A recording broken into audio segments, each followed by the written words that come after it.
Well, this just won't do. So we're going to have to do something about this and get it up and running. So thanks again to Rob. Join me over at the bench and let's see what we can do with this little guitar. All right, welcome back. So we have the Greg Bennett Samick Malibu that Rob sent over to me, and I wanted to thank him again for it. We're going to address a couple issues, try and string her up, and see if we can get a setup going on it. Rob did say it needed a little bit of work, and there are a couple issues that I did want to talk about and address before we even look at the neck. I don't know if you guys can see that in the camera, but I noticed what I thought was a problem with the pickup because of this one pushed-in pole piece. But but with that pole piece pushed in, but then when I looked at possible replacements, I thought maybe this was something that our friends at UPS or forget how we sent it here, the tender mercies of the shipping company had done, but I don't think so because I did look up on Amazon and there are staggered pickups that do indeed have that pole that sits recessed and this one slightly up. So I think this pickup's just fine. There we go. Got the metal piece too.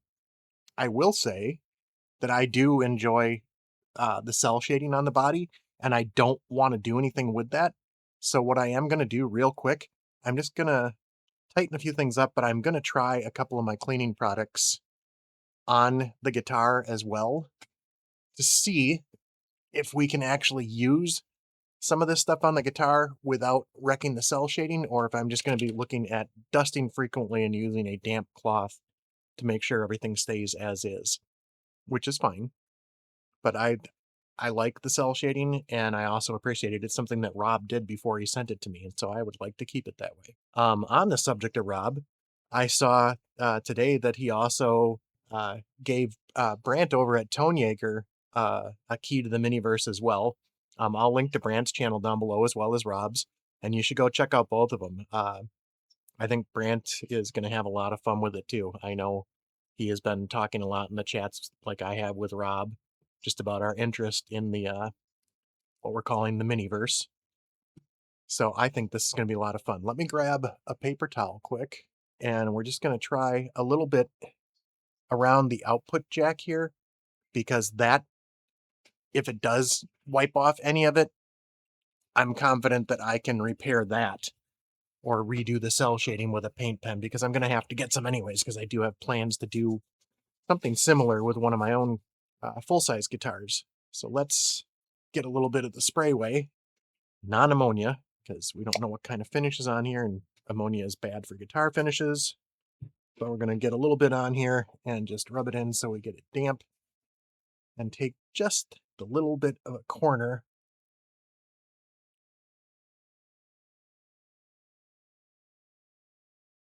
And it does not appear to be taking the cell shading off, so that's good. We'll just do a quick wipe down with the rest of the body since I've got this. Good. Good to know that the paint is semi-permanent, at least on the body. So that's good. The only other thing that I might have to address in the future on the body, and I don't know if that can pick up, if that's happened in shipping or if it was just an over-tightening, I'm willing to bet if I talk to somebody in the community that there might be some kind of product I could fill that screw hole in just to fill that chip. But as far as I'm concerned, it's just character for the guitar right now, because this was a Goodwill find that Rob had found. I can't remember if I linked to his video on the unboxing about this guitar. If not, I will. I think he has a couple videos. I'll link those in this description as well, so you guys can go see some of the adventure that this guitar has already been on. But for now, I think all I need to do is just double check that everything is tight and solid before we check out the neck and try and attach it. To put another timestamp on today, today is Sunday, and earlier I was watching Jeremy, Strings and Puck, for his Sunday morning. There we go. Jack was a little bit loose, just snug. We don't need to make it super tight. Sorry, watching Jeremy on his Sunday morning show that he does. He also does a Friday afternoon show, but I like the Sunday show especially because I think it's a great way to wake up on a Sunday and kind of hit the reset button before we gotta go back to work and do it all over again on Monday. What else we got? All these, yeah, these are nice and snug. Nothing's turning there. Couple screws look like the heads could be a little stripped out. That might be something I replace in the future. I'm actually, for one of my other guitars, had a similar issue with the screws that came with it not being super robust. I'm trying to look on Amazon to see if anybody knows, or Amazon, any place else, that they sell like a box of screws, especially for guitars, that might be better quality, i.e. maybe hardened or anodized screws so that they don't strip out like this. That would be cool. Because there's plenty of applications for that, especially if you're going to be working on a lot of guitars. Let me check our strap buttons. That's good and tight. This one's not loose,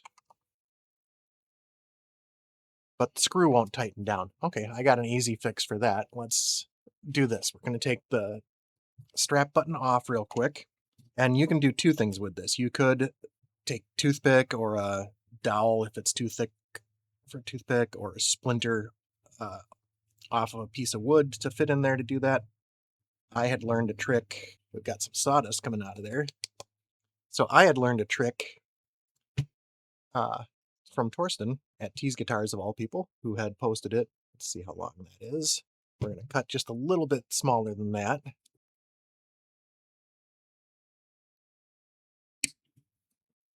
And we're going to put a piece of used guitar string in there. Now, when we put the screw back in, it's going to wrap that piece of guitar string around the screw and help it get some bite so that it will stay fastened. Yeah, I can feel it being tighter already. That way, if I'm using a strap, I won't end up with, you guys can still see this, right? All right. I won't end up with a strap button pulling out of the body, doing further damage to it. There we go. Super solid now. All right, we got that taken care of. Yeah, I just didn't want the strap button to come out. And brush that away. I will clean up my workbench pad later. You guys can see where I drilled through into this pad, so the old Music Nomad pad is probably not long for this world. Been a while since we've seen this, because the base kit had the paper and everything on it with all the finishing work and stuff we were doing to it. Let's set the body aside. So that's kind of funny too, just going from working on a bass to the exact polar opposite direction and working on the Mini here. So I do not have any kind of notched straight edge that will work for a 19-inch scale device. So let me do this, because we can do a quick check of the neck while it's detached and not under tension. And then once we put strings back on, so I'm using a level, I'm gonna move one fret at a time down the neck so that we can see. It does not look like that I'm seeing any relief. Now, granted, this is not the full length of the neck, so when we do put the strings back on, I will probably hit it down here and up top just to see, so that we can create a straight edge, just to double check the relief once there's strings and tension on it. All right, so let's take a fret rocker and we'll just double check. Very, very slight rock. Nothing here. So that either tells me that, yeah, maybe one spot on that fret is maybe just a little high, and it's almost negligible though.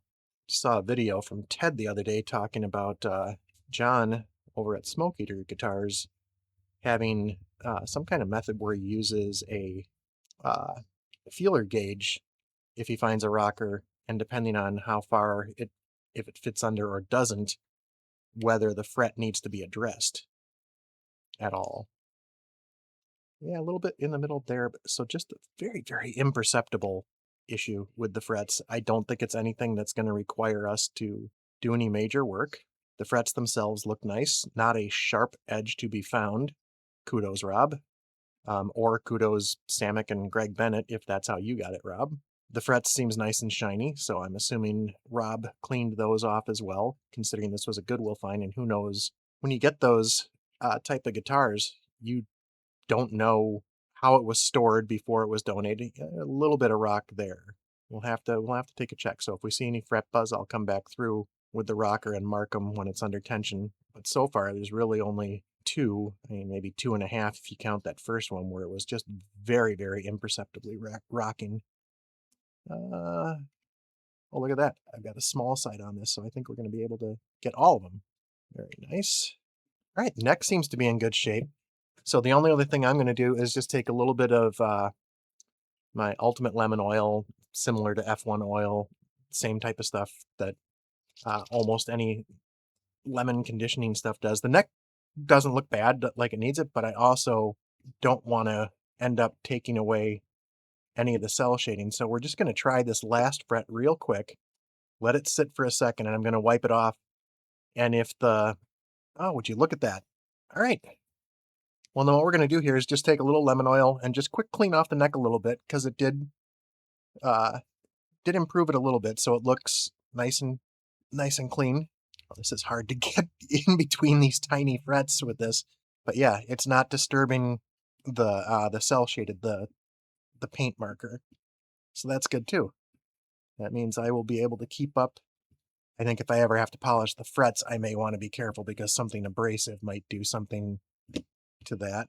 Here, I'm gonna use my finger a little bit to get in those really, really tiny frets up here. That's going to be interesting once I clean it up. Not that I think that I'll be doing a whole lot of stuff in the 18 to 21 range on this guitar, but we'll see. I'm just looking forward to stringing it up and seeing how it plays and having some fun with it because, like I said, when I first found Rob's channel, I thought these things were toys, and I mean, obviously collected them until I heard him play them, and like, these are, honest to God, real guitars, just tiny. And I think these are really cool now. And just besides the fact of that they would make a neat travel option that for someone like Rob or potentially anybody else with diabetes and neuropathy and hand issues because of it, um, it allows him to continue to play, whereas that had been something that was at least taken away of being done comfortably for him. So I think that is amazing in its own right. Oh, there we go. Look at that. Yep. All of our cell shading intact. We just have a little bit of a nice glow to the wood now, which, by the way, this definitely seems to be a rosewood board. I will be doing a My Guitars treatment on it and talking about Samick and Greg Bennett and the history of their company as well in that video, which will be coming after this, and just discussing a little more deep dive on the specs of the guitar, and also the specs of how it is now, because there are some changes that Rob had made to this. So, okay, he had sent me a pick with this, and that was because he said the larger picks like that sometimes made a good shim, but I think we're going to attach the neck as is and see where that gets us. He did have everything, all the hardware, the neck plate, screws, in a nice little baggie for me. Thank you, Rob. So I'm going to get this out of the way. Once I get the neck attached, then we'll discuss the strings and the tuning a little bit. Let's get another, oh, I'm going to need another roll of paper towels, aren't I? Ted likes blue tape, I like blue paper towels. These shop cloths are kind of nice. They don't shred as readily as your standard like kitchen paper towels do, and they work pretty nicely for polishing stuff. They've got just a little bit more I don't want to say grit to them because it's not like sandpaper, but they're a little rougher, and I think it lends itself to helping you get schmutz off when you're doing stuff like this. We have body, we have a neck. Let's take a look at those screws and see how they fit through those holes. I also have my screw wax here and the paper towel to wipe the screw wax off of me when we're done here. I'll be keeping the bag, Rob. I utilize baggies all the time in the midst of projects or for keeping old parts for guitars together. All right, let's see what we've got. Are the screws threading into the body? Yes, they are. So, all right. And having learned my lesson, what we're going to do with the drill is we need to find a drill bit that is just a little bit bigger than that. And then I will drill over the side of the table because yikes, that was more than enough room. That's almost exactly the same size. I think we need to make it just a hair big. That should work. All right, we're ready here. I think you guys can see. No, you can't see the edge of the table. Let's do this. This is going to look a little cattywampus because for whatever reason, I'm going to have to adjust my camera or the table. I don't know which one's crooked, but we're just going to gently go through these just to make that hole just a little bigger so it's not threading in so much.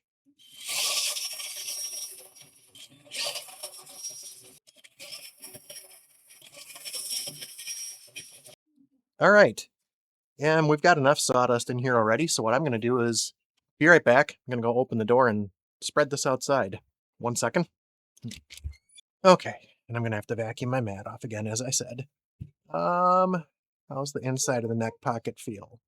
A little bit of nibbage. We'll take care of that real quick too.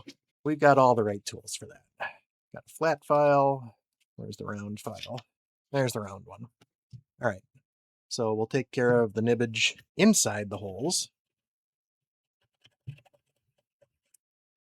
Just make that a little easier for the screws to egress.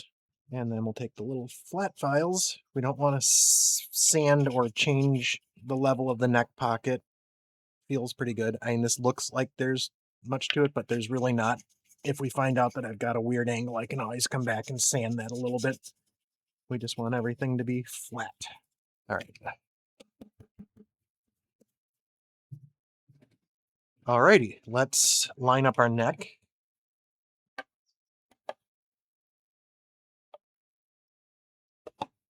Get our neck plate, get our screw wax, and I'm going to try and catch one of the back screws. Let's just get that in the threads. So that's going to help us out. Neck plate out of there. Very nice a good idea to ship and pack this if you weren't going to have it together. Just wrap it up a little foam like that so that we don't end up with, I don't think, okay, I do see at least this one corner seems to match up with how it was sitting on the paint. Still threading into the body a little, but it's not as bad, so I think we're going to be fine. I don't want to overdo it. I probably could have made that a little bigger, but that's fine. We'll get through the body first. Then we got to make sure we're catching the neck hole. Excuse me. Promise it's not my first day with the new hands. Normally I'd be using my neck stand or something for this, but the guitar is so tiny that I don't have anything that allows it to lay level. So, all right, a little more screw wax and we'll get the other corner. And I think, you know what, since we're doing this, I am going to just get all the screws ready at once, clean my hand off once, and then we'll get the screw wax out of our way. I did a little work around my bench, got a couple extra bins to try and organize it a little bit more. It's better, but as you can see, it's still crowded. We'll get there. I think at some point, as space presents itself, I may have to invest in a table that doesn't do this. But you make do with what you've got, and I've been doing okay so far. All right, let's get the majority of the wax off my fingers first. Flip that inside out. Get a little bit of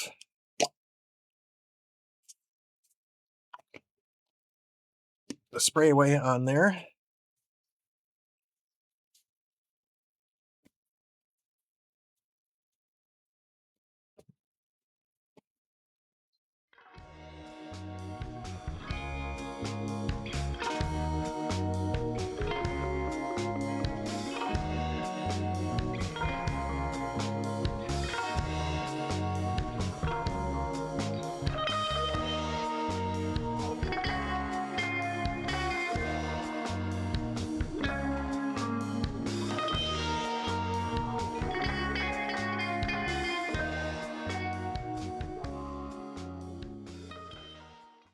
Okay, we are good, tight, solid, not over tight, and we don't have a gap between the neck and the body, which is what we were trying to avoid. All right, let's get a little more spray away on the back. And we'll just clean up more of that wax. And also just wipe down the back here. So yeah, that's the one area that I'm going to try and get real quick. We have a little bit of sticker residue of some sort, I'm willing to bet probably from a Goodwill price tag. They are notorious for that. I've had a couple of Goodwill auction finds of my own come through the door with similar problems. We have our inspected by stickers. This was probably a made in, and I'm going to have to do some research to find out where this was made. I'm assuming either China or Indonesia. We'll have to see, but we got the whole model number there. It's the MMB-1/R, which I'm assuming is for red, unless this has been painted. Hard to tell. But the MMB-1, I think the extra M, the MMB instead of MB, is for Malibu, is for mini Malibu. I'll do a little research on that too before the next video. But we do have like the sticker residue here and here, and I'm going to try and take some naphtha to that. Move a couple of my implements of destruction out of the way so you guys can see the whole guitar. Bring it back in. There we go. So you guys can look. All right. Give me 1 second, put this away, and go wash my hands quick. And then we'll organize a little bit, take care of that sticker residue, and then we'll string this bad boy up. All right, pardon the small interruption. Let's just get a little bit of our naphtha here. I'm going to be careful and do this over the floor and not my bench, because I don't want to spill great big globs of naphtha on anything. But this should allow us to get the sticker residue off of there, or at least minimize how it looks. It seems to be coming off. Yep. All right, we're going to take a dry towel, the one that's going to have the sprayway on it, and we'll just clean that off again. Look at that, like it wasn't even there. I am going to be very carefully trying just a quick corner. Yep, not getting any red residue off. Almost all paints will not have a problem with naphtha if they've got a clear coat of some sort on it, but you always want to try in a discreet area first. And Bob's your uncle. There we go. Look at me, I'm British all of a sudden. Let's just take a little bit of sprayway just to get any naphtha residue off of there. We've got sticky stuff off of there. A little too much sprayway, but that's fine. Clean off the back plate, maybe get more of the wax residue off of there. And we've got all of our sticker goodness gone. So far, so good. Only other things I could think that might need to be addressed would potentially be action and intonation, because I'm going to be doing something a little different with it. And maybe at some point doing something with these tuners. Not a huge fan of the Diamondback tuners. Let's get our cap back on that naphtha quick. Don't need that spilling everywhere. Get you out of the way. This one in particular is a little loosey-goosey, and I don't know that there's too much. There's no screw on the end. Nothing that I can do to try and tighten these up. I can look for vintage Diamondback style replacements, or maybe in the future go to some kind of locking tuner that would probably fit one of the holes on each side, and then I just have to drill and fill the one hole if it's not covered by the tuner, just because I think it would be nice to have lockers on here. Back to strings and tuning. This is not a string through body. I will not be doing a string through conversion. I don't have the skill set, the tools, or the courage of Ted to give that a go. Maybe at some point in the future. Rob mentioned that because this is a short scale guitar, strings are going to be at a lower tension if you're in standard tuning. So for instance, he used 10 to 46 on here, but had it tuned to what he called TERS tuning, which is basically G to G standard. It's basically like having standard tuning with a capo on your 3rd fret. I am choosing to go with 11s, just a little bit higher gauge, to see if we get a little better tension, to see if I can get closer to standard tuning or not. I think 12s, I did some research on. It said you definitely could, but we'll see. If I do standard tuning and it's just still super floppy, then we're going to go with the G to G tuning, and we're going to see where we're sitting with the nut, whether I actually have to file this because I went up just a little bit. And I'm also trying SIT strings just for the heck of it. They were on sale, and I thought, you know what, I've heard a couple people talk about them, we'll give them a shot. So a small string review. We have individual packets, which is nice, because if they're not going to be, individual, but 2 together. So we've got the 1st and 4th string, 2nd and 5th, and the 3rd and 6th. So 6th string is going to be your low E. We'll go with that. I am not going to cut the ends of the strings off immediately until I'm sure what I'm doing with tuning. So I'll get the first one strung up, and then I'll speed us through that, because if you've been to my channel before, you've already seen plenty of string changes, and you don't have to watch the whole process for all 6 of them. All right, let's get these spread out. Well, that's interesting. We have 2 4th strings. or excuse me, 2 third strings, 2 G strings. What does this say? Oh, so the third string can be a .020 wound or a .018. Decisions. Well, we'll cross that bridge when we get there. I think I'm probably going to go for the higher gauge string just to help with the tension across instead of the, so we'll go with the .020 instead of the .018 and see where that gets us. But for right now, we are talking about the 6th string. Oh, I see. That's this kind of setup too. All right, so I'm just going to bend this up a little bit because we have to, you guys seeing this? Yeah, we have to get it through the hole in the back and then up through the saddle. Through the saddle, not to the side of the saddle. Many mistakes were made. Let's see. There we go. Because yeah, you want to get it through the saddle.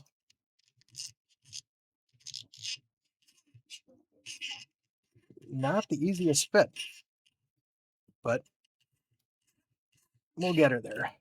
Again, if you see jump cuts, I'm not cutting out anything important. It's just because I find myself not talking, and I know that has to be incredibly exciting for you guys. Yep, that's correct. All right, so we're going to get it through the tuning peg. Boy, these are, even an 11, I think this is probably as high as I would want to go. I don't know that a 12 would fit through here. Let's turn this so it's a little bit straighter so I can pull it tight. So that's sitting in there pretty good. We'll see how we're doing with the nut, whether we have to address anything. Hello, Butter. What do you want? Butter is mad that his fellow furry inmate is out and he's having to deal with it. Another animal getting attention. All right, let's see if we can wind this up now. I'm not going to actually get it to full tuning until I get all the strings on, because I don't want to be chasing the tension all over. Hoping to get at least 1.5 winds on here without these being locking tuners. Man, this short scale, this is, I don't know if you guys can see this here. This is ridiculous how much, I have almost enough string to string it twice. Something designed for a 24 or 25.5-inch scale going on a 19-inch scale guitar. I suppose it wouldn't be worth the expense for string companies to invest in shorter scale strings. All right, we have one string on. I will continue on with this and you guys can join me at the other end.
All right, we are strung up.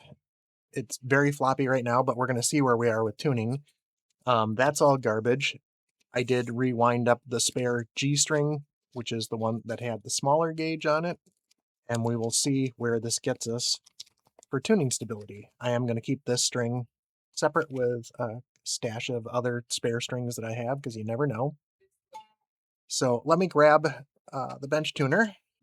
Oh, hey, I know what too. Before we do all this, how do you guys feel about checking out some pickup readings? I was just curious. Got the tone and the volume all the way up. So, wow, okay. I don't know if you guys are seeing that. The bridge, pretty hot, 13.52. Middle takes us down to 4.05. And our neck pickup comes in at 5.66. So we'll see if that's going to become a problem. I did scope out some other neck pickups that might be a little bit hotter to match that, but you know what? I'm going to see what we've got for tones in here. So I'm not in a big hurry to do anything with this. So let me disconnect this. We'll connect the tuner. and be on our merry way. And if you guys didn't notice, I found my good meter.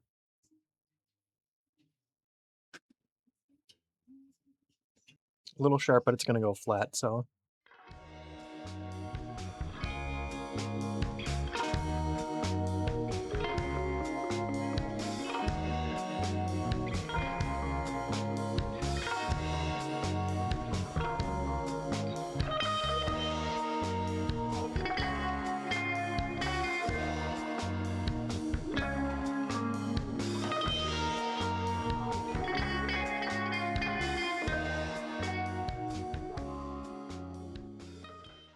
Alright, sorry guys, I wasn't talking much during that. I need to watch more of Rob's videos to learn how to be a better conversationalist while I'm doing this stuff. Suppose I could probably try and throw a voiceover in on the tuning, but I'm not quite that sophisticated. I'm going to stretch these strings real quick and then tune it up once more. I think with the 11s that we've got a good enough tension that I can do, but I will fret every note and see where we're at. I think we might have enough tension on here that this is gonna do. So anybody's wondering what this is, string stretcher, my daughter's girlfriend 3D printed this for me. There are various different models of these all over the different websites where you can get files to 3D print your own stuff. So I got that. I also got over at my desk a really cool pick holder in the shape of a small telly that she made me. So I have picks at the ready. So 3D printing is kind of a cool little thing. I didn't really know what to make of it when that came out, but there's so many cool uses for a lot of that stuff. And speaking of Brant, who just got one of these guitars, he put together a 3D printed guitar from Bubble Bonsai Belly or Bonsai Bubble Belly. I think that's the one. Really cool looking guitar. Like I said, you should go check out his channel. Those are some of his more recent videos, but he has so many cool guitars that he's worked on. And Brant is another great guy. Just really fun sense of humor and just very interesting videos. Watched him learn and grow as a tech just in the little bit of time that I've been following him, and he does good work, folks. So in all my videos, when I shout people out, I tend to link them. You should check out their channels because unlike me, a lot of them have been doing this for a lot longer than I have. I think I'm getting more comfortable with doing my own setups, but if you, I encourage you to check out various different channels, find what gels with you for the way to do different things. Stringing, fretwork, everything else. All right, let's try to tune this back up again. All right, I'm going to unplug from the tuner for a second and just pick this up and sit it in my lap. And let's take a look. Still a little out of tune. They're stretching. I'm going to cut these strings in a second. Okay, the higher strings are fine. That fret buzz was from me fretting wrong because I'm not used to the tinier frets.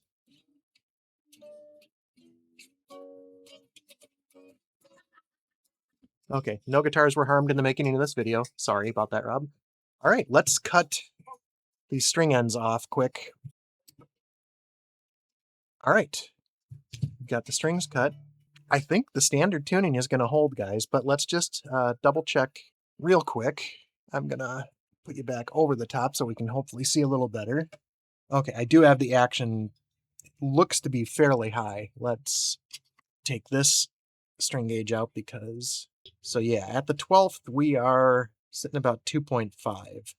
I'm going to see how low we can take this before we start to affect some string buzz. All right, so I'm going to, yeah, all of these are pretty much decked out at higher action. Let's see what we've got and we'll tune it back up.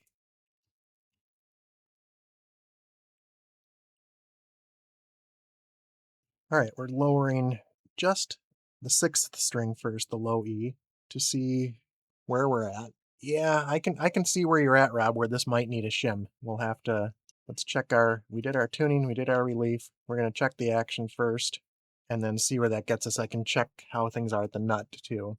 All right, let's get you plugged back in. Close enough for government work because that's still stretching in. I might let this play with it for a while off screen because I might stop the recording when we get done setting the action and let the string stretch out a little bit before we try and set intonation, because trying to set intonation on strings that are still moving, you can start chasing things. All right, let's double check where that action is now. All right, we're closer to 2 millimeters. Let's see if we can get that down closer to 1.7 or 1.5 and still not have string buzz on that string, and then we'll adjust the others accordingly. All right, tune it back up again. If we get this one set, I won't make you guys follow me through all the others. All right, tune back up. Check the action again at the 12th. Yeah, we're right between 1.7 and 1.5. Let's just go just a smidge lower. All right, so we have the high E string, high E, high because it's higher on the board, closer to me. The low E string, yeah, it's at 1.5. There was just the slightest bit of buzz, so I'm just going to turn that back up just slightly. I think we've reached the limit of where we can have the action and still be standard tuning. All right, we're getting some buzz from the saddles. I'm going to get all of these set and see where we're at. Yeah, I'm not sure what's going on there. If we have to raise the action back up, yeah, it's definitely coming from the saddle. So I don't know if I've got one out of whack or if I need to maybe adjust this saddle for that thicker string. We'll see. I'm going to bring you guys back in once we've got everything reset. Okay, we have things tuned back up. Let's bring the honeytone out and just plug it in just a little bit. I don't know how much you guys are going to hear with the noise cancellation. We're going to be doing an actual demo of this in one of the next videos, depending on what else needs to be done here. No hum. Got a little bit of hum, but that's fine.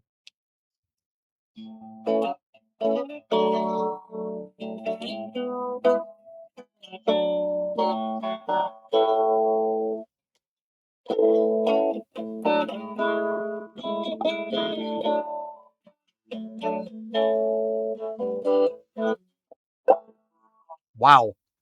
That hot pickup really does drive it. I will have to check pickup heights too.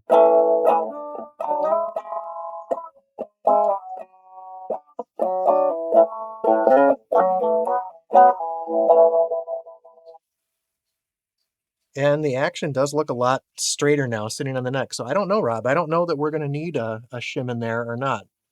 Seems to be okay. I'm going to cut the video here for a little bit. We're going to play with it a little bit, do some backing tracks and whatnot off camera so I can stretch these strings in. Then we'll come back and do the intonation. All right, guys, we're back. I played with this for quite a while, stretched the strings in a little bit, and Rob, I get it. This is really fun. It'll be we'll go over more when I do the my guitars video on it and go over the history and the specs and everything with a little more detail. Um, it's a definite adjustment to playing on these frets, which are so much closer together. I mean, literally, the first two frets are almost the size of the first fret on a regular guitar, so it's a much smaller scale, obviously, but there is some unique things when you get up into the higher parts. You can do some of those stretches with your pinky without hurting yourself that you couldn't do on a full-size guitar. And I can get where if you're having some hand pain, that becomes invaluable. So, all right. It is holding tune relatively well. I do have the headstock tuner up there as well, just to get me in the right neighborhood. So we're a little sharp now. Tuners are really sensitive. So I'm gonna put this, I'm probably gonna have to unravel this cord a little bit. I was trying to keep things neat, but if I'm gonna have it in my lap, we need a little bit more leash to go with because I want to try and intonate it in playing position, which I also found that it's better if I hold it in classical position instead of on the typical side like I would for a full scale guitar. It just sits better and I'm able to reach everything very easily. I know you're having a hard time seeing that, but all right, let's get plugged in. Make sure that we are still in tune with the E. There we go. The harmonic's a little flat. And so is the played note. So what we need to do is bring that saddle a little bit closer to the bridge.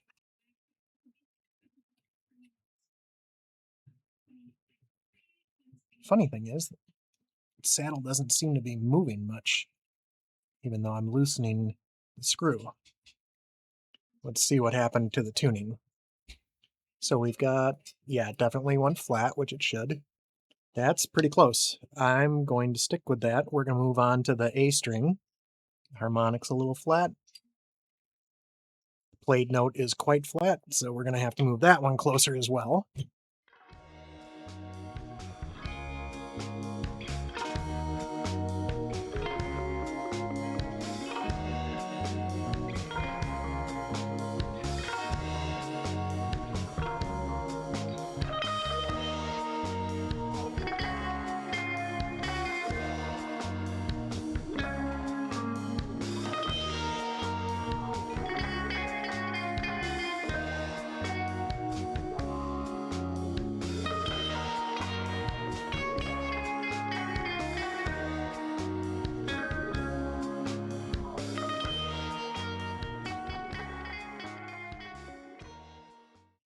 Okay, that didn't take too long. Let me just switch a couple things up here.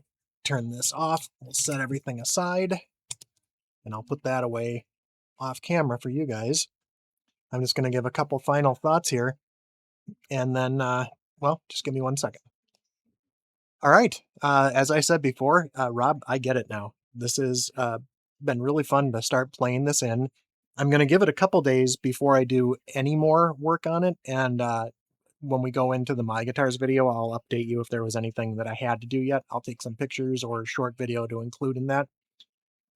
Tuning stability is still, I think, mainly the new strings sitting at a higher tension. They're stretching more.